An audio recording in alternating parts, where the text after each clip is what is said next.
E aí galera, beleza? Como é que vocês estão? Meus amigos, o vídeo de hoje divide aqui em 4 temas e vamos começar falando sobre a live fracassada do Dilma. Mais uma vez foi um fiasco, um recorde negativo de audiência, mas para além das brincadeiras, tem algumas coisinhas sérias que ele falou que eu quero mostrar para vocês, fazer alguns comentários. Quero também falar sobre a Globo News, segue sendo aí o braço de apoio à Secom extraoficial. Começou dia de ontem, levando o Paulo Pimenta da Secom para bater um papo, fechou a noite com o Alexandre Padilha e ao longo do dia ficou enchendo linguiça, falando da live do Dilma, atacando o Bolsonaro e levaram, rapaz, o presidente do STM ao militar para falar de Bolsonaro, para falar do Cid. E aí eu quero trazer algumas coisinhas, quero mostrar também a fala do Múcio, que discorda sobre, sabe, existir um plano arquitetado em torno do dia 8, ele destoa da maior parte do governo, enfim, tem muita coisa pra gente comentar nesse primeiro tópico. O segundo, o Dilma tá brilhando, realmente trouxe o PT de volta com tudo. No dia de ontem, não apenas uma, mas duas grandes notas. A primeira gera calafrios, envolve licitações, né, que na verdade não teve licitação, né? Você faz alguns contratos sem licitação. Se tivesse licitação teria sido melhor. Só que a outra nota do UOL foi avassaladora, não tem outra palavra. Envolve aí um esqueminha muito bonito em torno da eleição no Rio de Janeiro, envolvendo cabos eleitorais de deputados de esquerda. Gente do céu! Quero saber o que vai acontecer, né? A própria imprensa que está noticiando. Depois quero falar com vocês sobre economia, mostrar algumas coisinhas, relembrar umas notícias recentes, falar sobre um próximo evento aí com empresários, que os picanheiros vão estar lá presente, e quero fechar falando sobre a CPI das ONGs, que ontem o Plínio Valério, ele foi lá na Jovem Pan, participou direto ao ponto, e começaram a ser algumas notas na imprensa. A imprensa tá com raiva aí da CPI, mas vamos lá. Live do Dilma ontem. Fracasso de audiência. Aqui foi um print que eu bati, como vocês podem ver, 5.232 pessoas assistindo em seu mega canal com 1.300.000, né, seguidores. É aquela história. Dentro da Globo News, o Lula pode ter audiência, mas pessoas que realmente querem acompanhá-lo no final do dia, é muita pouca gente. Muita pouca gente. O brasileiro faz algumas escolhas que a gente fica se questionando, né? Mas enfim, vocês estão entendendo. Mas vamos continuar. A Gazeta do Povo foi um pouco mais bondosa. Ficou acompanhando, acho que a live do início até o fim. Eu acho que grande parte do público da live eram os jornalistas da Globo, do Estadão, o Tempo, Folha de São Paulo, Metrópolis, para ver o que podiam tirar de proveito, ver se conseguia ajudar o governo. E aí a Gazeta do Povo fala que teve um pico de audiência de um pouco mais de 7.000 pessoas. Acho que tá bem pouco, né? Principalmente quando a gente compara com as lives de Bolsonaro. Mas tá ali, ó. Live de Lula registra baixa audiência pela segunda semana consecutiva. Qual é a desculpa agora, gente? A desculpa da primeira semana é porque não avisou a tempo necessário, né? Que ia ser isso, aquilo, outro, etc, tudo mais. Se bem que eles vão falar que... eu já sei, desculpa. Não é porque a live mudou de dia. As pessoas estavam esperando que fosse hoje, terça-feira. Mas semana que vem vai. Não, semana que vem vai falhar de novo, porque ele fala, não... É porque a turma achou que ia ser segunda, a gente colocou na terça. Eles sempre vão arrumar alguma desculpa para negar a realidade. O Lula só tem apoio lá na redação da Globo News. Mas vamos continuar. Que eu falei para vocês, quero comentar algumas coisinhas que eu acho que são relevantes. Lula ignora a promessa, repete Bolsonaro e usa a live oficial para ataques. Atacando Bolsonaro. O governo alardeava que transmissões teriam caráter institucional para dialogar com a população e mostrar feitos da gestão. Uma gestão sem feitos, uma gestão sem projetos, vai mostrar o quê? Nada. Só sobra ataque e falar groselha. Só quero mostrar, essa matéria é ridícula, ela do início até o fim. Acho que eu só trouxe só o iniciozinho, porque já dá para sentir o peso da caneta do jornalista Renato Machado. O Lula usou parte de sua transmissão ao vivo nesta segunda para atacar o seu antecessor, Jair Bolsonaro, e o grupo político rival, voltando a usar o termo fascista. Lula, assim, rompe com a promessa feita por seu governo, de que as lives teriam apenas caráter institucional e que em nada lembrariam as transmissões de Bolsonaro, que, segundo a avaliação do repórter da Folha de São Paulo, usava esse meio para despejar fake news e atacar seus adversários. Né? A live de Bolsonaro, do início até o fim, era fake news e ataques. Era só isso. Só isso. Vamos continuar. Aí, a Globo News, que nunca deu destaque pra nada. Teve uma coisa que tá acontecendo nesses dias, nem colocou em vídeo. O Dilma foi lá no Pará, o evento, quando Barbalho, inaugurar lá a questão da ferrovia, né? 35 anos sendo construída, mas só começou para valer mesmo ali após 2019, quando o governo licenciou para iniciativa privada, para colocar dinheiro, foram mais de 4 bilhões da iniciativa privada para tirar a ferrovia Norte-Sul do papel, mas tudo bem, né? Deixa aí a imprensa ceder os créditos. Agora o que eu fico de cara é o seguinte, ao longo do governo Bolsonaro foram inúmeras obras. Inúmeras. Nunca foi noticiado por ninguém. Nunca. Assim, não, Bolsonaro tá indo pra inauguração, o Bolsonaro inaugura, olha só, inaugura. Não, nada, zero. Essa do Dilma foi em todos os locais. Eu lembro que certa vez, o próprio Bolsonaro chegou a falar, não foi o Bolsonaro, foi alguém do entorno, que teve uma obra que ele foi inaugurar, que era uma ponte, e aí ele pegou a moto, acho que colocou até o Luciano Hang na garupa, e passou sem capacete, ambos. Aí, saiu na nota, né? Bolsonaro anda sem capacete, descumpre leis, faz isso, faz aquilo outro, etc, tudo mais. Aí as pessoas perguntaram, mas Bolsonaro, né, o cara não tem nenhum traquejo, ele não pensa na hora de fazer as coisas, acaba gerando notícia negativa contra si mesmo. Aí a pessoa fala o seguinte, é porque se Bolsonaro não fizesse isso, ninguém ia comentar sobre a ponte. Então ele tem que chamar a atenção de alguma forma, ele tem que criar algum fato para a imprensa noticiar. Então a imprensa noticiando, Bolsonaro está sem capacete na moto na inauguração da ponte. Bom, pelo menos falou da ponte. Era a única forma. A imprensa fazia questão de esconder tudo que o governo entregava para melhorar a vida da população. Tudo. Foram 4 anos assim. Aí agora a Globo News, que não transmitia nada, que atacava, que colocava o dedo na cara, que os seus jornalistas lá na rede social perseguiram outros jornalistas, falando que tinham algumas empresas de comunicação, né, que tinham deixado de fazer jornalismo e apoiaram a mão pesada do Estado. Você deve lembrar muito bem o que aconteceu no passado, mas tá ali agora, ó, no estúdiozinho com André Sadi, colocando a live do Dilma em destaque, quase foi em reprise, quase em loop, né? Porque tem muita coisa para falar, turma, lá, só ficar falando groselha.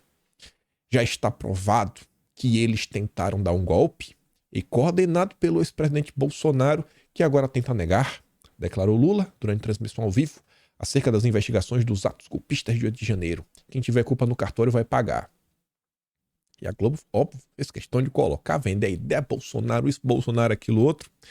Aí, certa parte da live, o Dilma também fala o seguinte, fala dos passarinhos, os passarinhos, oh meu Deus do céu, me escuta só. Passarinho e avião tem muito. Então toda vez que a gente vier gravar um programa aqui, a gente tem que estar tranquilo para eles participar. Olha o passarinho cantando, que coisa bonita. Onde é que você vê isso numa gravação do meu aniversário? Na live dele, sabe? Natureza, né? Lá é só ódio. Aqui não, aqui é beleza, aqui é natureza, aqui é tranquilidade e passividade. É isso que nós queremos pro Brasil. Eu acho que ele falou isso sóbrio. Que eram, sei lá, né? 9 da manhã, mais ou menos, 10 da manhã. Eu acho, né? Não sei como é que o Lula toma café da manhã, o que é que ele bebe. Mas o final é assim, interessante, né? Queremos passividade. Ou seja, o povo tem que apanhar calado, sem reagir. Letárgico para tudo que tá acontecendo nesse país. Aí, gente, eu não coloquei aqui as postagens, mas se você for lá na Globo News, você vai perceber. Começaram um dia, acabou a live, levaram um Paulo Pimenta, né? Vou fazer um puxadinho, um esticadinho, né? Lá na Globo News, tentar avançar com alguma agenda do governo, passar aquele pano maroto. Aí depois do Paulo Pimenta, e entre o Alexandre Padilha, que foi como eles encerraram a noite, Globo News convocou o José Parente Camelo, o presidente do Superior Tribunal Militar. Pra quê?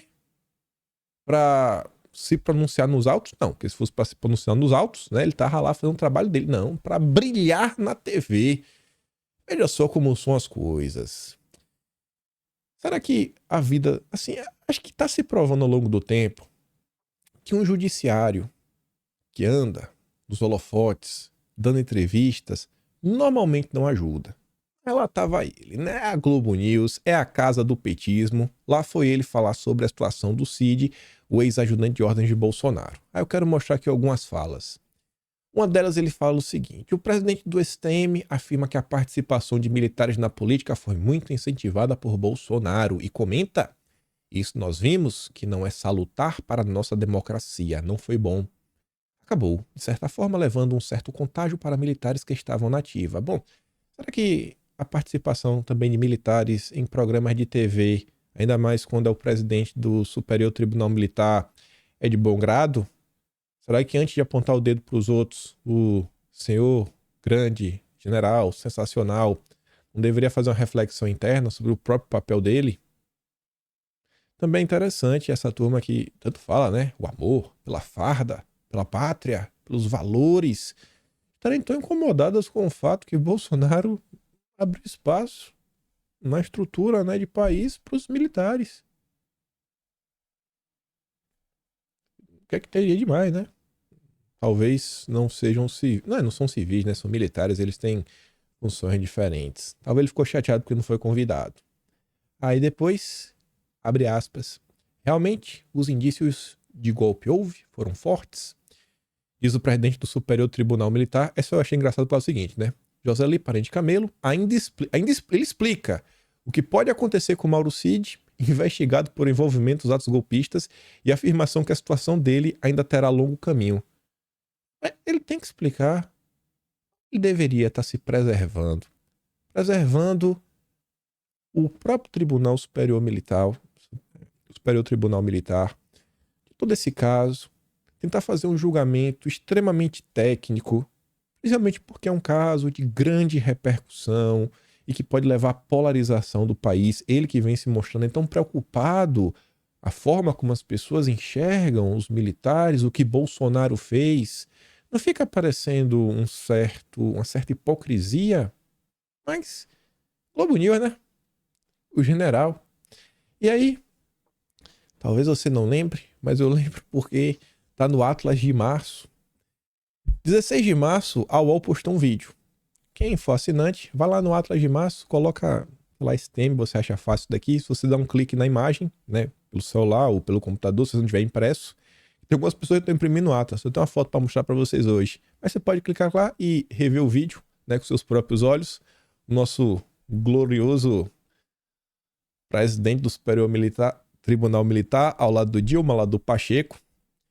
Sei o quanto o nosso presidente Lula se empenha para levar cada brasileiro, principalmente os mais carentes, a certeza de que eles não estarão sozinhos na luta pela sobrevivência, educação e o pão de cada dia. Imparcialidade. Você vê por aqui. Vou nem continuar mais comentando, né? Vamos mudar o foco para o mesmo assunto, sobre outra perspectiva. José Múcio, ministro da Defesa, teve notícia aqui no Globo porque ele destoa de Lula e disse que ataques do dia 8 não tiveram um grande líder por trás. Quem poderia imaginar? Em dissonância ao discurso que vem sendo adotado pelo Dilma, José Múcio afirmou nesta segunda que considera que não houve um grande líder por trás dos ataques do dia 8. Múcio disse acreditar, entretanto, que alguns integrantes das forças adotaram uma postura pró-golpe. A declaração foi dada durante um debate chamado Defesa Nacional, Presente e Futuro do Brasil. Abre aspas. Havia vontades individuais que houvesse um golpe, mas não havia um líder. Algum militar do Exército, algum militar da Aeronáutica, algum militar da Marinha queria golpe? Bom, acredito que sim. Mas as pessoas que vieram para a Praça dos Três Poderes no dia 8 não saíram de lá dos acampamentos. Foi gente de fora, estimulado por irresponsáveis, por baderneiros. As forças não participaram. Múcio afirmou que, quando assumiu o cargo, haviam 4.300 acampados em frente a quartéis, mas na véspera dos ataques, de acordo com ele, o número havia diminuído para menos de 180 e reiterou que as forças tiveram uma postura dentro da legalidade. Obviamente, essa matéria não vai ter tanta repercussão assim e não vai passar na TV aberta. Vai ficar restrita à internet. Mas vejam como são as coisas, gente. É só parar, é só observar. Não precisa ser gênio para entender que, em geral, um golpe você tem que depor o governo, né, o establishment, etc, tudo mais. Como é que isso seria feito com um bando de vândalo arruaceiro? Ninguém portava nenhuma ferramenta, né, de defesa, algo assim do gênero. Não tinha nenhum... Quem era o líder? Ia fazer o quê? Não, eles entraram ali, quebraram, tá, e aí agora? E aí? Normalmente um golpe você vai, sei lá, você prende o presidente da república, né, você depõe ele, você bota pra ele se exilar. A galera quebrou umas cadeiras, fazer um número 2. E aí? Então a turma força a barra. Houve um ato de vandalismo, mas o golpe. A imprensa, né? Aí você vê. Eu fiquei surpreso com isso daqui também. Janaína Pascoal, ela tá longe de ser uma passadora de pano para Bolsonaro. Ela sempre teve um comportamento crítico até quando o Bolsonaro estava certo. E aí a Folha de São Paulo noticia que Bolsonaro salvou a democracia, pois não cedeu aos doidos dele, diz a Janaína Pascoal. A ex-deputada diz que ficou surpresa com o conteúdo encontrado no celular de militares próximos ao presidente. Nas redes sociais, ela afirmou que o ex-mandatário salvou a democracia. Se não forem meras conjecturas, os diálogos que vieram à tona nos últimos dias mostram, na verdade, que Bolsonaro salvou a democracia ao resistir à pressão sofrida por grande parte de seu entorno. Ele, inclusive, deixou o cargo antes de seu mandato terminar. A coluna, Janaína diz que a frase pode ter sido forte demais, mas que, na visão dela, as conversas que foram divulgadas vão na contramão da hipótese levantada de que ele, Bolsonaro, teria armado toda aquela situação do dia 8 de janeiro para dar um golpe. E cá para nós. Passo o pano? Passo. Mas ali na sexta-feira, no sábado, que a gente comentou bastante sobre as mensagens do celular do Cid, esposa do Cid, militares, etc, tudo mais, eu sempre pontuava uma coisa, falei, pessoal, vocês estão vendo aqui aparecer Bolsonaro? Vocês estão vendo a imprensa falando, não, Bolsonaro fez isso, Bolsonaro fez aquilo outro, alguma troca de mensagens com Bolsonaro? E eu cheguei a falar, a não ser que apareça alguma nova mensagem mostrando, ó, Bolsonaro fez isso, mais isso, até então, são pessoas aí agindo por conta própria. E aí eu pegava uma nota de 2017 do Robson Bonin, o mesmo jornalista que escreveu a matéria exclusiva sobre o Cid, onde ele contava que em 2017, ele junto com a Thaís Oyama, que em 2017, políticos de esquerda foram contatar, né, as forças para saber, né, sobre a Dilma, se não podia dar uma ajudinha para Dilma. E aí naquele momento a Dilma não. A Dilma não. Ali é caso isolado.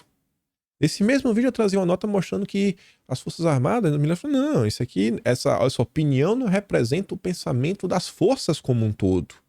Mas espera aí, mas quando é Bolsonaro, aí a culpa é dele?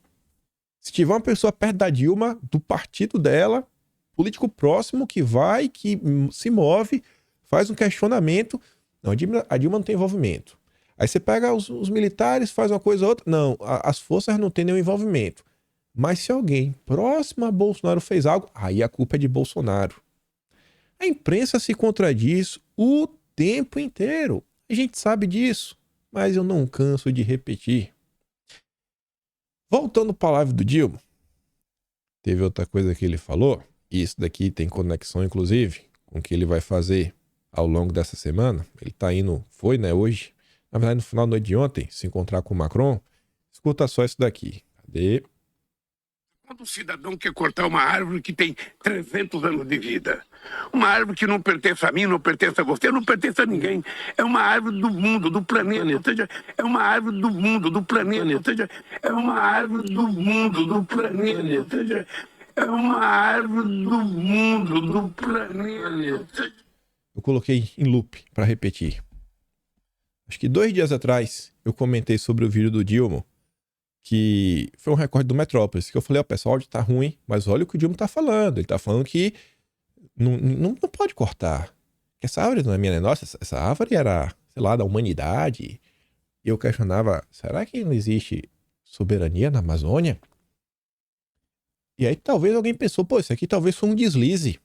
Talvez foi um deslize.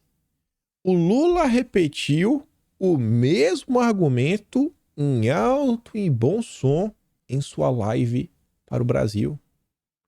Aquela erva ali tem 300 anos, ela não é minha, não é sua, é da humanidade. Não, não é da humanidade, não. Ela é do Pará, ela é do Amazonas, ela é do Amapá, ela é de Roraima, ela é do Acre, ela é do Mato Grosso, ela é de Tocantins, da Bahia.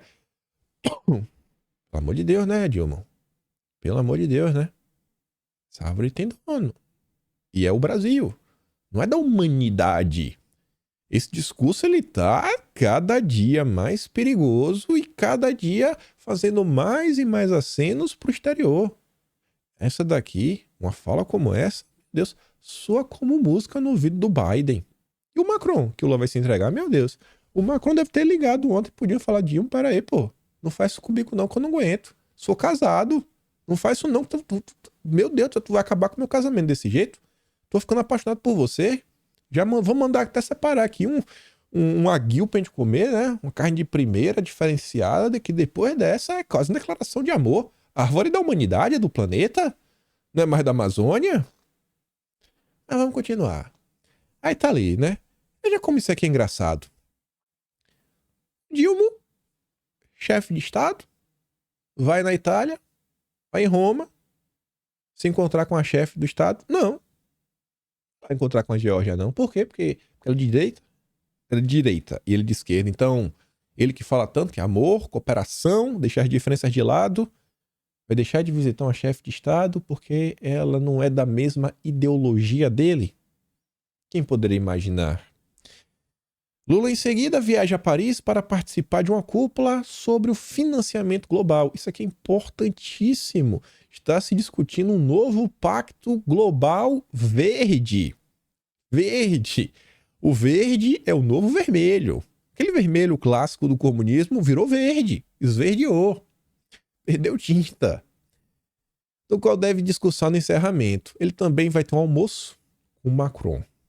Estão previstas, entre os dois líderes, segundo Itamaraty, discussões sobre o meio ambiente e mudanças climáticas, cúpula da Amazônia em Belém, para a qual Macron foi convidado, reunião de líderes da União Europeia-CELAC, que é a Comunidade de Estados Latino-Americanos e Caribenhos, e também o acordo comercial da União Europeia com o Mercosul. Lá vai. Olha o tema. Verde, verde, verde, clima, verde, verde, clima. Não é brincadeira. Essa agenda verde, ela tá vindo com tudo, ela continua avançando em passos largos, em todos os discursos, e é um tema que ele está sendo deixado de lado pela direita. Eu não acho que a hora de reagir é quando já estiver com o PL em votação lá no plenário para colocar o dedinho. Aí vejam só, Helder Barbalho, governador do Pará, ele não pode tentar a reeleição agora em 2026, e aí, diante disso, ele está tentando se cacifar, quem sabe se candidato à presidência, se não, ser o vice do Lula. Lembrando que o MDB tem como principal expoente a Simone Tebet, que é ministra do Dilma, mas tá ali, ó. Helder ganha força no MDB e sonha com presidência ou vice.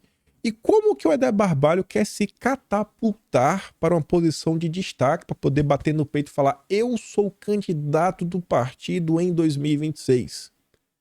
Utilizando a agenda verde. Governador do Pará, Helder Barbalho, tem conseguido ampliar sua força dentro do MDB. Já sonha em ser vice de Lula na disputa à presidência em 2026, ou até mesmo candidato do Palácio ao Planalto, do Partido ao Planalto. O voo é estimulado por deputados federais MDBistas de diferentes estados. Na próxima quarta, no caso amanhã, durante a reunião da Executiva Nacional do MDB, Helder vai defender que o partido abrace a bandeira da COP30. A Cúpula Mundial do Clima acontecerá em Belém, em 2025, o encontro vai debater alternativas e estratégias de preservação na Amazônia, dentro da Amazônia. Meu Deus, isso aqui, gente. Esse ano vai ser um ano tenebroso para o Brasil. Muita maldade será proposta, mas podem anotar. E o nível de perseguição contra quem se colocar contra essa agenda vai subir de uma maneira sem igual. Aí acho que para fechar só esse assunto aqui dos verdes, depois a gente fala, que pra gente entrar nos escândalozinhos do dia de ontem. Esse é o tipo de notícia que me tira do sério. Mas me tira do sério. Aumenta a pressão internacional a Pacheco contra a PL do marco temporal. Isso aqui é uma confissão de culpa. Isso aqui é uma confissão de culpa. As pessoas deviam isso aqui ficar enjoadas. Devia ter uma revolta nacional com isso aqui. e com o senhor Rodrigo Pacheco. Depois de parlamentares alemães, membros de 5 partidos holandeses enviaram a carta a Rodrigo Pacheco, expressando preocupação com o marco temporal. O documento explica que a proposta aprovada pela Câmara anula reivindicações indígenas de grandes áreas de terra cujo status de proteção ainda está sendo revisado. Os signatários sublinham ainda boa parte desses territórios está localizado na Amazônia e que a floresta é essencial para equilibrar emissões de carbono. Pessoal, foram 6 deputados da Holanda. A gente tem 514 deputados no Brasil. 514. Essa proposta, ela recebeu mais de 300 votos. Eu acho que o marco temporal teve voto suficiente para avançar, ainda que fosse uma PEC, que precisa de 308. E aí, porque o Pacheco recebeu uma carta de 4 deputados alemães e agora uma carta com mais 6 da Holanda, isso vira notícia e pressão internacional, porque 6 pessoas que nenhum brasileiro votou querem que o Pacheco barre, mas como assim? A Rede Globo, ela jogou no lixo a soberania nacional. É o mesmo discurso de Lula. O Globo e a Lula. Na verdade, a Globo é pior que o Lula para o país. Porque a Globo está destruindo mentes. Ela está relativizando tudo. De boa, quer defender uma pauta? Defende. Quer falar que a gente tem que se preocupar com isso? Beleza. Tua prioridade. Agora, a Rede Globo relativizar a nossa soberania para começar ficando destaque para pressão internacional. Mas como assim? Como assim, rapaz? Os outros deputados da Holanda...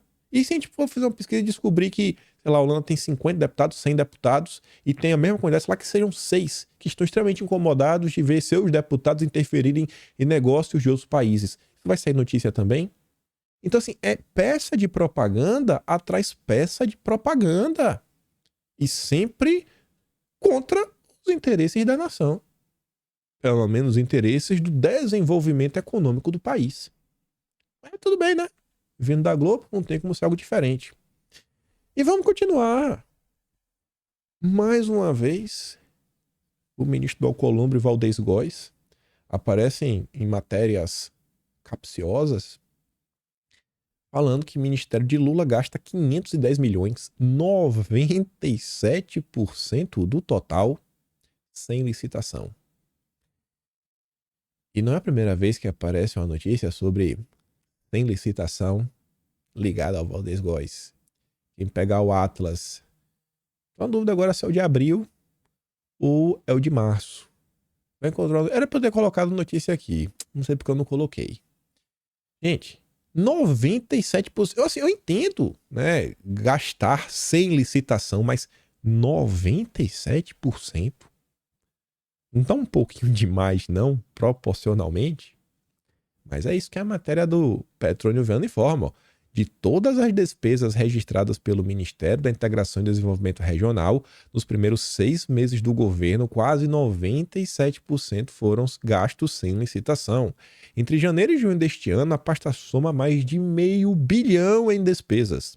Desse total, em torno de 510 milhões foram gastos na modalidade dispensa ou inexigibilidade de licitação. Na ponta do lápis, isso representa 96,87% do total. O MDR é governado pelo ex-governador do Amapá, o Valdez Góes, que está no PDT, peixe é do Alcolumbre. Ao Ministério estão ligadas as ações de defesa civil nacional na prevenção e resposta a casos de desastres naturais.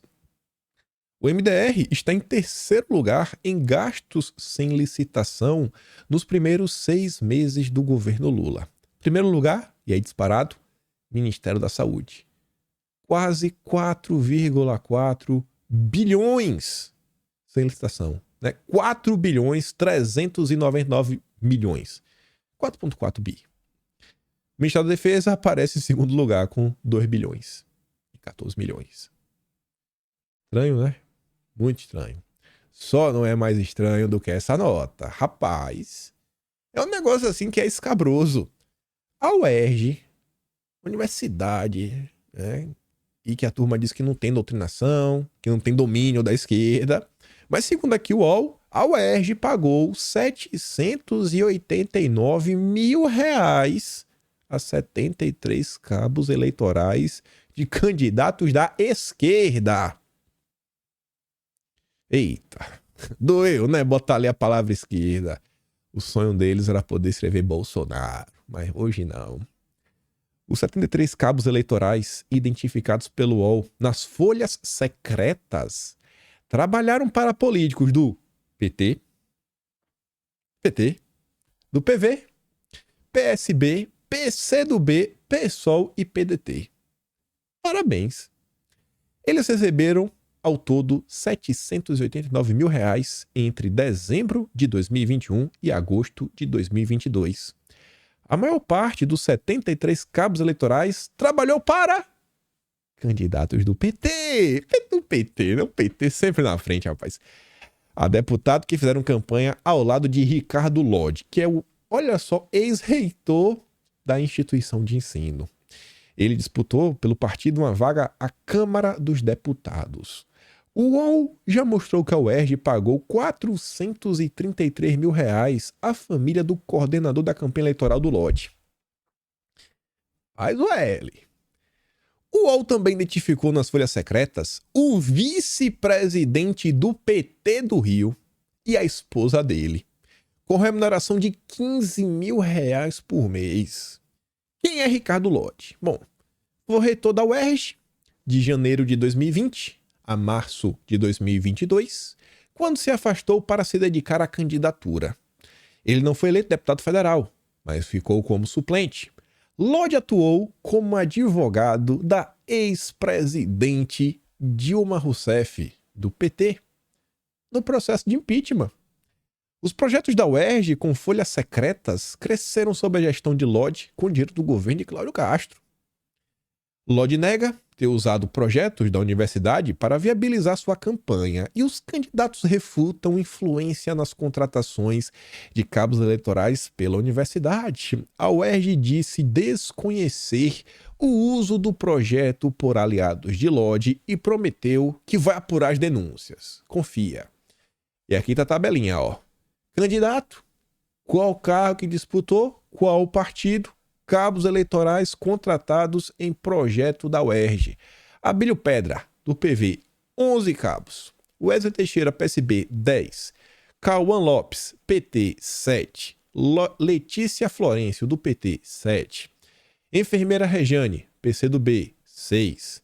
Professora Clarice, PT, 5. Dani Balbi, PCdoB, 4. Dani Monteiro, PSOL, 3. Leonel de Esquerda, PT, 3. Rodrigo Mondengo, PT 3, Verônica Lima, do PT 3 cabos, Bruno Cândido, do PDT 2 cabos, Camila Martins, do PT 2 cabos, Professor Josemar, do PSOL, mais 2, Lindenberg Farias, Lindenberg, não acredito, 2, o namorado da Gleice, Cláudio Cavalcante, PT 2 cabos e Alex Freitas Bartender, só um, esse era humilde, humildão, só tinha um só. Parceiro de ex-reitor com 11 cabos eleitorais, né? O recordista. O candidato parceiro de Ricardo Lodge com mais cabos eleitorais localizados pelo UOL nas folhas da UERJ foi o empresário Abílio Pedra, do PV, de Barra Mansa, no sul fluminense. Na prestação de contas ao TSE, há 7 funcionários da campanha de Pedra, a deputada estadual, que também foram remunerados pela UERJ. Outras 4 pessoas que auxiliaram na captação de votos para a Pedra, mas não foram oficialmente remunerados, constam na lista de contratados pela universidade. A parceria foi exibida nas redes sociais em atos de campanha. Lodge agradeceu ao empresário, que também não foi eleito, pelos mais de 1.500 votos em Barra Mansa. Professores de um curso pré-vestibular montado pela UERJ no município, eu não acredito, denunciaram a reportagem terem sido forçados a irem a atos de campanha da dupla sob ameaça de perderem o emprego. Tu já pensou se essa matéria fosse sobre deputados de direita, o Janones ontem, o chilique ao lado do Felipe Neto? Mas o Felipe Neto tá ocupado, né? Acho que é por isso que o Lula vem capengando aí em suas lives. O Felipe Neto tá muito preocupado consigo mesmo, que é a pessoa que ele mais ama. A Blaze foi parar na TV, não na Globo, óbvio que a Globo tá passando pano, mas parou na Record. E o Felipe Neto tá nervoso. Tá nervoso. O UOL também identificou nas folhas secretas da UERJ cabos eleitorais de candidatos a deputado federal de partidos de esquerda.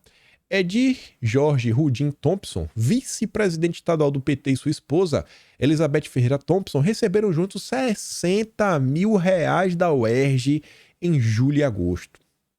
Remunerações? 15 mil por mês. Edir foi um dos líderes da captação de votos para o deputado federal eleito Lindenberg Farias, em Nova Iguaçu, na Baixada Fluminense. Ele não consta, no entanto, na prestação de contas oficial da campanha. Lindenberg admitiu que Edir atuou em sua campanha, mas disse desconhecer que ele foi contratado pela UERJ. Não, eu desconheço, eu não sabia de nada. O Lindenberg não sabia de nada, gente. Não sabia de nada. Não é culpa dele. Não é culpa. O vice-presidente do PT no Rio disse por telefone que não poderia falar porque estava no trânsito. Foi procurado novamente por WhatsApp, ligação, mas não retornou. Arregou. Primeira suplente da Federação PT-PCdoB-PV na Câmara dos Deputados, enfermeira Rejane, teve 6 cabos eleitorais contratados no projeto ECO. Já Camila Martins, do PT, que recebeu 4.628 votos, teve 2 auxiliares de campanha contratados. Até os próprios candidatos foram contratados pela UERJ.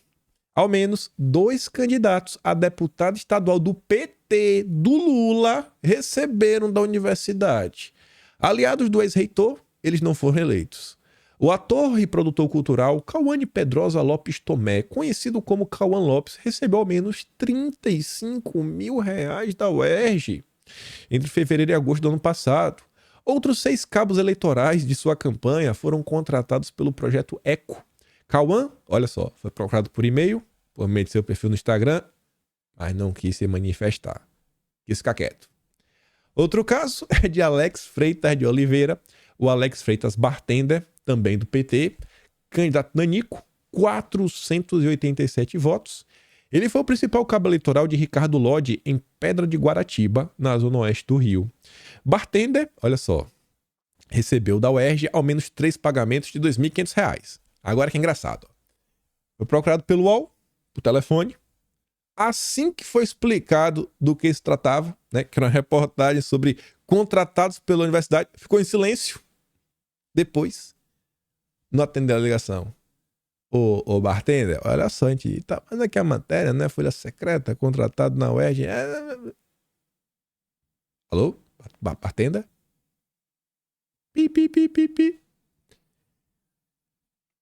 Cadê o bartender, rapaz? Cadê papai fugiu? Quem lembra do Fred Mercury prateado, né? Chegava nas festas, o cara lá com... Até do bigode também. Tinha um bigode? Não tinha, tô na dúvida agora. Era um segurança lá que não ria de nada. Essa é a valentia da esquerda. Essa é a esquerda nua e crua. O PT realmente voltou com todas as suas práticas históricas. Parabéns. É isso daí. É por isso que o Brasil vai dar certo. Aí, gente, vamos dar uma olhada aqui. Hoje de manhã, 4h30 da manhã, o Globo soltou essa nota. Lula libera 3 vezes mais emendas do que Bolsonaro, mas não garante base sólida. Veja valores. O presidente já supera adversário em repasses na largada do mandato. Mandela engessado incomoda parlamentares. 3 vezes mais que Bolsonaro. Se olha a nota dessa, você deve estar meio incomodado já, né? Mas se você mancha isso daí pra uma pessoa qualquer, ela olha assim, sei lá, ela deve falar, beleza. Ela tenta te dar uma desculpa. Uma pessoa comum que não acompanha a política, ela vai tentar te desculpar, ainda mais se ela for de esquerda. Não, mas ela vai tentar relativizar. Não, mas tá de errado, olha isso, aquilo outro, etc, tudo mais. E aí, eu sigo uma linha que você consegue convencer uma pessoa quando você vai apresentando várias informações. Você apresentar uma, depois outra, depois outra, depois outra. Se você apresentar várias de uma vez só, aí eu acho que o seu argumento ele fica mais robusto. Porque, veja só, o Lula libera 3 vezes mais emenda. O cara fala, mas... Sim, mas tem o que isso daí? 3 vezes mais que Bolsonaro, beleza. Aí você mostra a nota que saiu anteontem. Governo Lula abre a torneira e paga 2,4 bilhões em emendas. Aí você fala assim, pô, abre a torneira, né? Tá meio complicado. Após passar sufoco em votação na Câmara, o governo Lula atendeu a pedidos de aliados e pagou emendas. Você mostra duas, o cara fica, para, velho. Mas de boa, né? Pra votação, é do jogo, né? Presidencialismo de coalizão. Aí, eu quis trazer isso daí pra você ver. Como o argumento ele é ficando mais robusto. No mês de maio, o Atlas, lá no capítulo de Congresso Nacional, ele tem um subtema, né? Um capítulo à parte que é Orçamento Secreto do Bem. Aí vamos dar uma olhada. Só coloquei as notícias de maio. Mas se vocês pesquisarem emendas, vocês vão achar notícias em abril, em março, em fevereiro e em janeiro. Mas vejam só. Após reunião com Lira, Lula manda a equipe liberar emendas a parlamentares. Isso foi dia 2. Dia 9. Lula cobra Rui Costa e manda pagar orçamento secreto. Aí você já deu 4 notícias pro teu amigo picanheiro. Ele já tá meio assim, né? Fala, pô, bicho, já começa a ficar sem argumentos. Aí depois tu mostra pra ele que em 27 de julho de 2022, o Lula tuitou que orçamento secreto é a excrescência da política brasileira. Não é sério? Se você quer fazer algo sério, não é secreto? Isso nunca aconteceu e acontece agora porque o atual presidente não governa a marionete? Aí ele fica, mas não sei o quê. Aí depois você mostra o site oficial do Lula. Orçamento secreto é o maior escândalo de corrupção da história. Entenda! Aí depois você mostra pra ele, Simone Tebet disse que o orçamento secreto pode ser o maior esquema de corrupção da República. Isso foi em 2022. Aí depois você mostra pra ele que o Felipe Neto falava, não existe orçamento secreto, o nome é Bolsolão. Depois você mostra que o Felipe Neto falava que parem de falar orçamento secreto, isso não comunica nada pra massa, que não tem tempo de ir para entender cada detalhe do que se trata, sou até profissional. Expliquem o esquema de propina do Bolsonaro para comprar políticos de maneira clara. Quando você mostra isso do Felipe Neto, você fala, pô, tá entendendo, irmão, como são as coisas? Ainda que ele não mude de ideia sobre o Lula, ele vai ter que dar o braço a torcer que ele caiu em narrativa sobre Bolsonaro. Mas você continua. Voltando para maio. 10 de maio. Governo libera bilhões em emendas a deputados antes de votar em arcabouço. Dia 11 de maio. Derrame recorde. Após derrota na Câmara, governo distribui 700 milhões em verbas em um único dia. Aí depois você vai pro dia 11. Você mostra alguém de esquerda. Tabata Amaral. Orçamento secreto. Sem transparência, Lula manda pagar 9 bilhões em emendas negociadas por Bolsonaro que ficaram penduradas. Bolsonaro barrou, Lula quer pagar. Paga, rapaz. Lula, sem transparência, daquele jeito.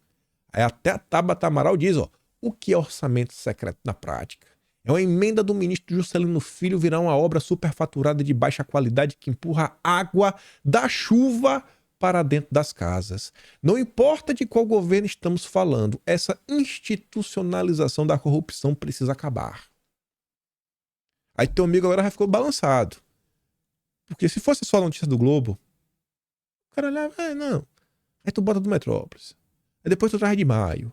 Aí depois tu mostra a opinião da esquerda, em 2022, o que era orçamento secreto, as narrativas. Aí depois tu mostra agora em maio a própria esquerda criticando uma matéria sobre o orçamento secreto.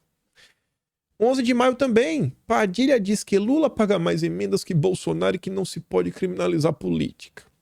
13 de maio, sob pressão, Lula acelera a liberação de recursos e loteamento de cargos. Dia 14 de maio, presidencialismo de comercialização.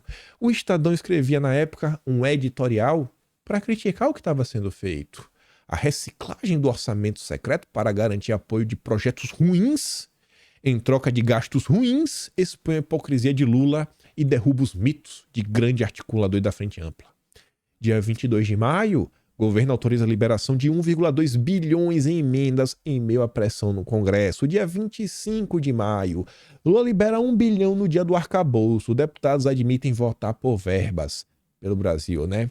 Dia 25 de maio também, deputados que votaram a favor do arcabouço fiscal receberam em média 3 vezes mais emendas. Mas o L, aqui o teu amigo tá falando, tá bom, eu entendi, velho. Eu entendi. Beleza, você venceu, pode parar. Mas você não traz mais uma, mais 2. Aí você encerra. Lula bate recorde e libera 1,7 bilhão em emendas sob risco de maior derrota no Congresso. E você fecha com o dia 31 de maio, chave de ouro, emendômetro. Lula já pagou mais de 5 bilhões em emendas, mas o Congresso cobra mais. E tá aí. Aí o cara já tá nervoso já, né? Vai falar o quê, irmão? Fala aí. Só notícias da grande mídia. Só. E todas elas estão aqui, ó. Fiquei bem feliz ontem. A Anitta, uma das nossas clientes satisfeitas, colocou ali, ó. 1.060 páginas impressas em 4 edições de Atlas. O baiano vai me falir. Mas pelo menos estarei bem informado e os clientes também. Vai falir não é o que eu tô cobrando, não. É o que ela gastou pra imprimir, né? A impressão não é tão barato. Foram 1.060 páginas pra imprimir. 15 conto por mês, né? O pacote mais básico. Quem quiser dar com mais também ajuda. E tá ali, o cara depois pergunta do que se trata. E ela colocou ali a fotinha como ficou a impressão preto e branca. Eu não tenho nem como reclamar. Ficou, cara, imprimir preto e branco. Se tivesse impresso tudo colorido, aí sim ela podia reclamar, né? Deixa eu ver a matéria, ó. Petismo verde ASG. Tá ali, ó. Alckmin, Aldo Rebelo, matéria do Planeta em Transe, né? Apoiada pelo Open Society, do Soros. Faz o L. Faz o L, Folha de São Paulo. Enfim. Quem não assinou, quiser assinar, kimpaim.com, sem BR, Atlas Brasil. Você assina o pacote mais barato de 15 contos, você tem acesso a todos. De janeiro até abril.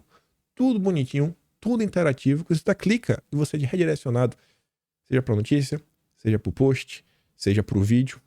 E você mostra. Eu não sou influenciador, sou jornalista. E eu acho que nessa confusão que a gente vem vivendo hoje, para mim está cada vez mais claro o que eu consigo fazer. Trazer informação. Esse é o meu grande foco. Trazer informação.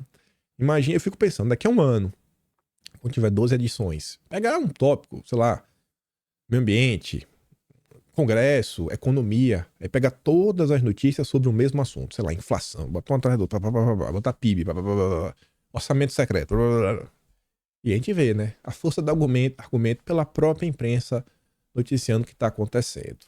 Mas vamos lá. Falando de números, até fechei agora falando de economia, né? Vamos comentar as coisinhas rápidas. O Dilma, na sua política, resolveu aí fazer um projeto que eu não sei como é que ajuda os mais pobres, porque rapaz, tá difícil você comprar um carro no Brasil hoje em dia, carro zero. É coisa de classe média alta. A coisa tá absurda. Tá absurda. É realmente doloroso ver como as coisas estão. Mas enfim.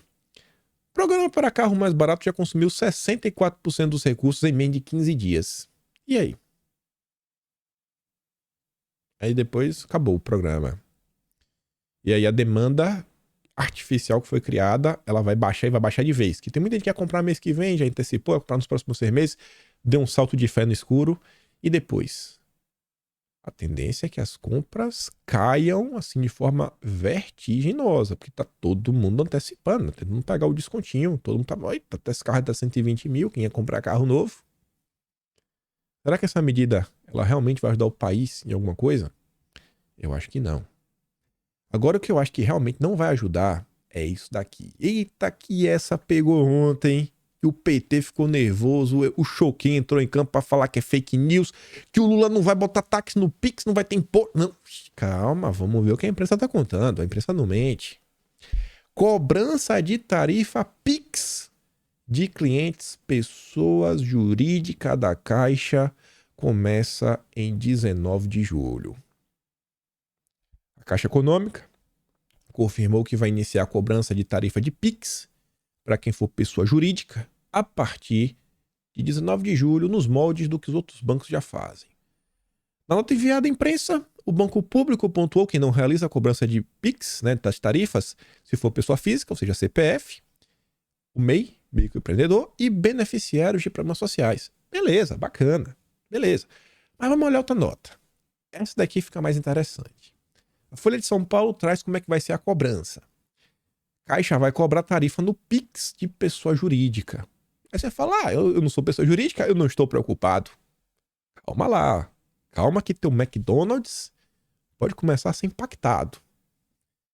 Veja como serão cobrados o envio e o recebimento do Pix para pessoa jurídica privada. Aí, ó, Pix de transferência, né? Uma transferência de Pix. O envio de Pix de pessoa jurídica para pessoa física, por meio de inserção manual de dados, chave Pix e iniciador de pagamento, ou então Um envio de pessoa jurídica para pessoa jurídica, por meio de inserção, blá blá blá, 0,89% da operação, com valor mínimo de R$1 e máximo de 8,50. Isso aqui é beleza, transferência, tem ali o máximo de 8,50, um conto, R$1, beleza. Mas vamos ver esses dois aqui, ó. São basicamente iguais. Compra e checkout. Eu não saberia informar muito bem qual seria a diferença nessas categorias. Mas acho que é quando você compra. E o que você tem que pensar é o seguinte: você é consumidor. O estabelecimento onde você compra, ele vai pagar quando você comprar na mão dele. Se você comprar via Pix.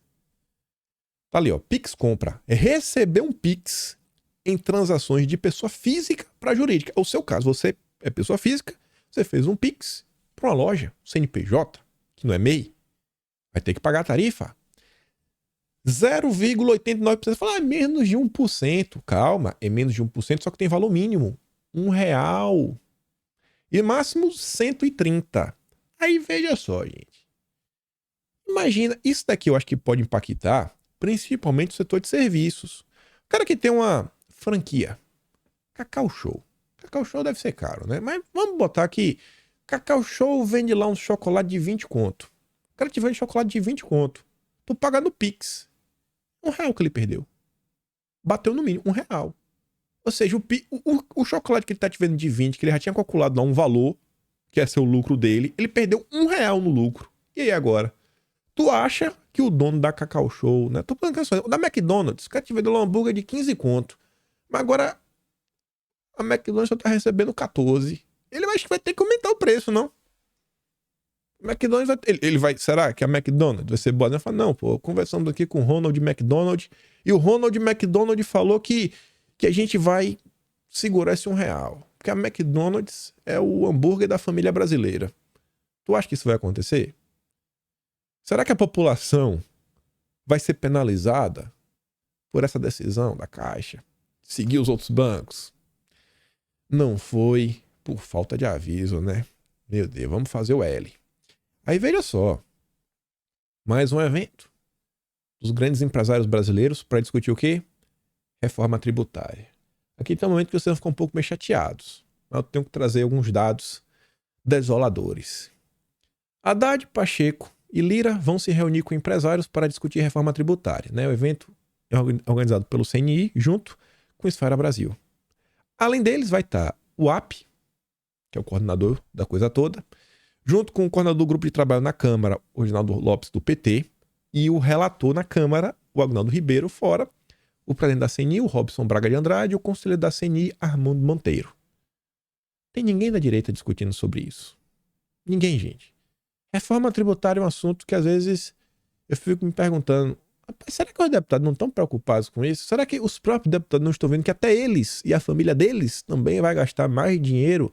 E não é só o dinheiro, não é só a questão tributária, não é só a questão da repartição, né? Como é que vai ser esse novo pacto federativo, né? Quanto vai para os municípios, quanto vai para o estado, quanto vai para o governo federal, se vai ter cidade que vai perder, se vai ter cidade que vai ganhar.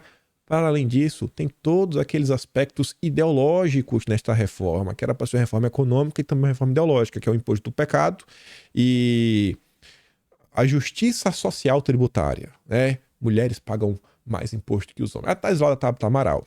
Toda aquela agenda SG, fora a regulamentação do mercado de carbono e diversos assuntos que estão sendo debatidos. Aí ontem, para eu não falar de orelha, eu saí da minha análise qualitativa e eu fui fazer uma análise quantitativa. Só que eu não tenho as melhores ferramentas, mas algumas eu tenho. Lá fui eu me dar um grande trabalho. Peguei a lista de 99 deputados do PL, botei ali. Eu vou olhar o PL, vou olhar da direita. Dos 99, eu descobri que 89 deles têm Twitter, né? 10 não tem. E eu descobri que no site da Câmara, os deputados eles podem incluir as suas redes sociais. E por mais que 89 deputados eles tenham Twitter, apenas 35 deles atualizaram isso no site. Ou seja, eu tive que pesquisar na mão um a um. Mas beleza, valeu a pena. Porque depois disso, agora eu tenho minhas listas lá no Twitter, eu fechei, é só minha. Eu gastei 3 horas ontem fazendo isso daqui, eu não vou compartilhar com ninguém. Quem quiser que faça igual aí, pesquisa, essa tabela vai ser minha, eu vou usar para um monte de coisa depois no futuro. Mas enfim, eu separei ali em 2 grupos, como vocês podem ver. uma lista de deputados do PL.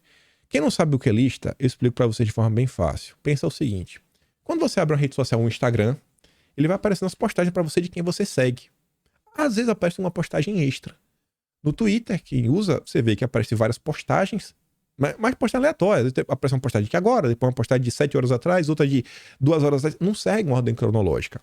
Quando você faz uma lista e você entra na lista, essa lista vai conter todas as postagens, todas, sem exceção, dessas pessoas que você está seguindo em ordem cronológica. Pessoa X postou 9 da noite. Aí depois vai aparecer a pessoa Y que postou às 8h59. Depois 8h58. 8h50, e vai em ordem cronológica. Separei a lista dos deputados do PL com 89. Lista dos deputados bolsonaristas com 40. Na minha tabelinha aqui, ó, eu botei uma arroba, que é para eu conseguir também fazer busca avançada. E eu coloco assim, bota todos os deputados juntos e bota uma palavra. Vamos ver quando foi que eles comentaram sobre isso a última vez. Eu fui pesquisar sobre reforma tributária. Pesquisando sobre reforma tributária, eu percebi que temos, dentre 89, 3 que neste ano de 2023 comentaram sobre os aspectos econômicos de uma forma um pouco mais profunda. De 89 teve 3. Não acredita em mim? Faz essa pesquisa e vai lá e me diz se eu estou errado. 3. Desses 3, faz de forma mais profunda. Dos 3. E é um cara que vem falando de reforma tributária há até um tempo, mas do aspecto econômico. Esse comentou de uma vez nos últimos dias até.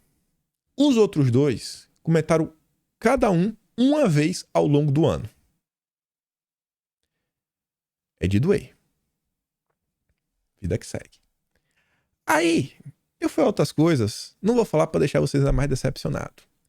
Aí eu vi depois ali na lista só os bolsonaristas. Aquele que ninguém vai duvidar. Falando, esse aí é bolsonarista mesmo, né? Sangue azul. Azul não, verde e amarelo. Você não tem dúvidas. Olhar, né? No dia de ontem, juntando todos os tweets, incluindo assim, se uma thread, o cara fez uma thread, tem 3 tweets, eu considero que são 3 posts diferentes. Os nossos deputados bolsonaristas, sangue verde e amarelo, no total, juntos, together, fizeram 82 tweets. Tem gente que não tweetou ontem. Beleza, ninguém é obrigado a tweetar. Dos 82 tweets, menos 6, 76. 76, eles estavam brincando de blogueiros, comentando sobre notícias. 6 tweets de 82 é atividade parlamentar dos nossos deputados de direita. 6 deles, nesses 6, 5 eram propositivos, que eles viam a situação e eles comentavam sobre essa situação, dando um direcionamento, falando, ó, podemos resolver por aqui, eu tenho um projeto de lei para resolver isso daqui, aquilo, outro, etc, tudo mais. Ou seja, ele não tá só, meu Deus, olhem que absurdo. Não, isso aqui é um absurdo e a gente tem que fazer dessa forma. Olha isso daqui. 5. Dia de ontem, de 82. E os 5 envolvendo o caso da escola. Aquela tragédia de ontem. E um post envolvendo um problema de grupos do esporte feminino, né? Para garantir que o esporte feminino é só para mulheres. Uma postagem propositiva. Essa foi a atividade dos nossos parlamentares no dia de ontem nas redes sociais. Tô mentindo? Vá lá no Twitter e cheque. Eu agora vou checar, eu tô checando, eu vou começar a checar todo dia a atuação. Os nossos deputados, eles ficam falando coisas diversas. Jornalistas nas redes sociais. Onde está o posicionamento, um discurso coerente, um direcionamento, defendemos isso aí. Beleza, você está fazendo um trabalho bacana de mostrar para as mais pessoas, as pessoas que vocês seguem, o governo Lula está fazendo, levar informação é importante demais, demais. Mas, nesse momento, eu acho que para além de levar informação, a direita, tem deputado, tá precisando de alguns que, assim, que liderem também o processo. Alguns que tomem a frente, comecem a mostrar, que seja assim, um exemplo, né? Pô, olha assim, tá acontecendo, olha o trabalho parlamentar, olha como o cara tá preocupado com isso, olha ele tá preocupado com aquilo outro. Entregar algumas propostas para as pessoas poderem pegar na mão e falar, isso aqui, temos que lutar por isso. A luta é o quê? Derrubar o Lula? É isso? Pra colocar o álcool? Qual é a luta? Eu não sei às vezes qual é. Eu só vejo postagem de repúdio. Não, olha como isso aqui é um absurdo. Olha como isso aqui é outro absurdo. Eu contei. E não deu trabalho, que foram 82. E eu fui anotando. Teve outros tópicos que eu fui pesquisando, coisas que eu comento aqui em vídeo que eu acho que são relevantes. Zero. Zero não. Teve dois que comentavam, outro um comentava. Eu falei, beleza, bacana.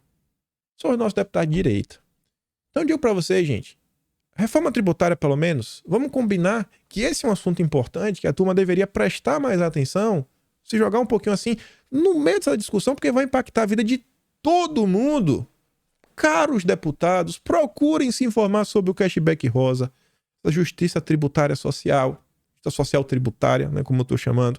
Procurem se informar sobre o imposto do pecado, sobre a regulamentação do mercado de carbono, porque tudo isso está vindo empacotado dessa reforma. Pelo amor de Deus. É números. Números. Não sei o nome de ninguém. Está lá. E aí eu sei que bateu uma hora, mas que dá para comentar rápido. CPI das ONGs. Ontem o Plínio Valério foi na Jovem Pan. Baita programa. E eu achei bem interessante porque o Direto ao Ponto convidou pessoas que estão inteiradas do assunto. Levou lá um generalzinho que fala pelos cotovelos. Toda hora o apresentador tinha que dar uma cortada nele. E o generalzinho meio vezes assim falava lá. Mas eu falo interessante. Um cara que tinha conhecimento de causa de muita coisa. Sobre a de idade. Falos interessantes. E o Plínio Valério falava assim, meu Deus do céu. É escamas caindo dos seus olhos para quem nunca acompanhou o caso, não tá vendo o que tá acontecendo. E eu acho que esse tema, ele faz diversos apontamentos que eles são aplicados, né? Eles podem causar repercussão em diversas áreas. Não é só questão de ONG, não é só questão da Amazônia. O próprio mercado financeiro agora que está sendo discutido coloca muita coisa em xeque, que eu acho que é importante, que vale a pena prestar atenção. Mas enfim, só mostrar aqui três... Não vou dar play nos recortes, nos áudios, mas um deles é o seguinte, ó. Qual é a função das CPIs? Em poucas palavras, está falando o seguinte, que a CPI visa investigar quais ONGs receberam dinheiro, quanto arrecadaram, como usaram. Estamos determinados a prosseguir, pois acredito firmemente que Deus não nos coloca em uma missão sem propósito. E o Valério quer atribuir à floresta amazônica a responsabilidade de salvar o planeta, enquanto mais da metade da população vive em condições de pobreza. Aqui é o caso dos parlamentares da Holanda, mandando cartinha para o Pacheco. A realidade é que as ONGs manipulam a Amazônia. Sendo Plínio Valério, as ONGs no Brasil são como o cavalo de Troia, agem livremente recebendo não apenas recursos do governo brasileiro, mas também de outras nações, sem prestar contas a ninguém. E uma CPI, quando chega a fim, ela dá alguns direcionamentos, algumas propostas de lei. Gente, na Europa, nos Estados Unidos, a entrada de dinheiro internacional em ONGs não é assim, vem, faz... Não, tem muita regra que é para garantir que não é dinheiro, por exemplo, dos comunas lá colocando dinheiro para causar uma revolução dentro do país. Não, irmão, peraí, a gente tem que saber o que é que tá acontecendo aqui. Aí, dia 20, né? O João Gabriel, na coluna do Projeto Planeta em Transe, apoiada pela Open Society Foundation, solta a nota. CPI das ONGs deixa entidades para depois e foca em críticos, Salles e Marina. Aí diz que, até agora, nenhum dos requerimentos apresentados envolve as grandes ONGs, os grandes ongueiros, como, por exemplo, a ISA, o Greenpeace. Em contrapartida, há uma série de propostas para convidar críticos ferrenhos à atuação. Olha a palavra que ele escreve. Das organizações sem fins lucrativos. Não há palavra escrita aleatória. Ele pode botar um, mas tem que botar sem fins lucrativos. Oh, meu Deus do céu, como elas são bonzinhas. Como alguém pode ser contra alguém que trabalha de graça? Oh, meu Deus do céu. Aí lá pras tantas, em mais uma peça de propaganda com apoio da Open Society Foundation, a Folha de São Paulo fala: há também pedidos para ouvir ex-integrantes da gestão Bolsonaro. Aí saca a forma, né, o texto. O trio, tá falando do Salles, Eduardo Bin e o Marcelo Xavier. O trio foi extremamente criticado por entidades, ou seja, os zongueiros. A administração Bolsonaro mudou a estrutura do executivo para fortalecer o Ministério da Agricultura e, olha a palavra, enfraquecer o meio ambiente. Ao mesmo tempo, foram tomadas medidas como portarias, pareceres ou projetos de leis para, por exemplo, olha a palavra, enfraquecer a estrutura de fiscalização. Olha a outra palavrinha mágica, o verbo facilitar o quê? Comércio ilegal de madeira. Meu Deus. Rapaz, o governo Bolsonaro é criminoso. Dificultar o quê? A demarcação de terras e tentar regularizar o garimpo dentro dos territórios. Também foram comuns denúncias de assédio e perseguição. Ou seja, é uma peça de propaganda para tentar desqualificar as pessoas que foram chamadas na ONG para prestar alguns esclarecimentos. E tá aqui, ó.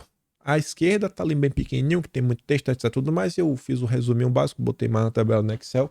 Que tem aqui, tem 38 requerimentos. Começando por baixo, a CPI está pedindo o servidor TCU, o servidor da Polícia Federal, depois está pedindo informação da BIM, da CGU, FUNAI, Receita, BNDES, IBAMA, ICMBio, Ministério da Justiça e Segurança Pública, Meio Ambiente, Relações Exteriores e o TCU. E aí a lista de convocação tem 2 pedidos de chamar o do Rebelo. Um do Márcio Bittar, que é o relator, outro do Nelson Trate. Depois, vão chamar o careca cabeludo, presidente do IBAMA. Depois, tem convocação do diretor-geral da BIM. Aí vem o Marcelo Xavier, ex-presidente da FUNAI do governo Bolsonaro. General Heleno, para ajudar, tem conhecimento de causa. Depois, várias lideranças indígenas que são críticas à atuação das ONGs. Lorenzo Carrasco, autor do livro Máfia Verde. Marcelo Donken, Marcelo Norque. Putz, qual é o Marcelo Norque? Esse cara, se eu não me engano, ele é a favor do garimpo. É um cara que explica, tem um conhecimento de carro do garimpo, tô na dúvida. O Marco Túlio eu não sei qual é o posicionamento dele, mas chamou a Marina. Aí tem um Benjamin Sixo, ongueiro, declarou voto no Lula no segundo turno.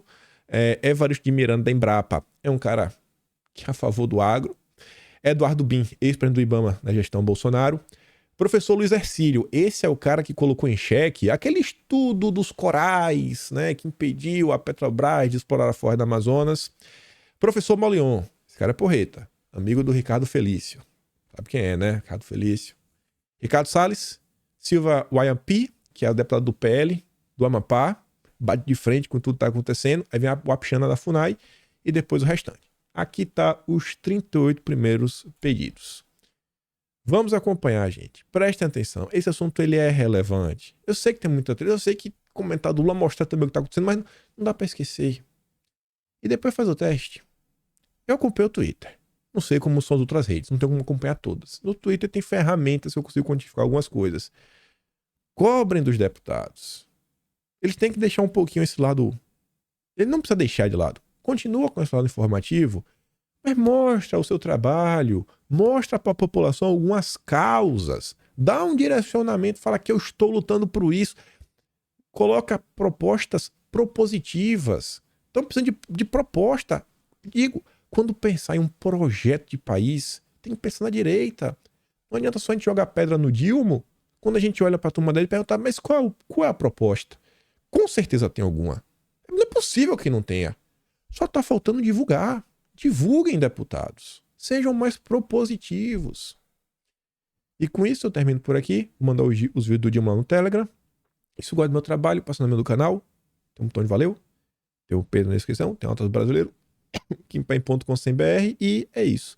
Lembra de compartilhar o vídeo, né? Me ajuda. E fico por aqui, gente. Aquele grande beijo, abraço, tamo juntos. Valeu, meus amigos. Fui!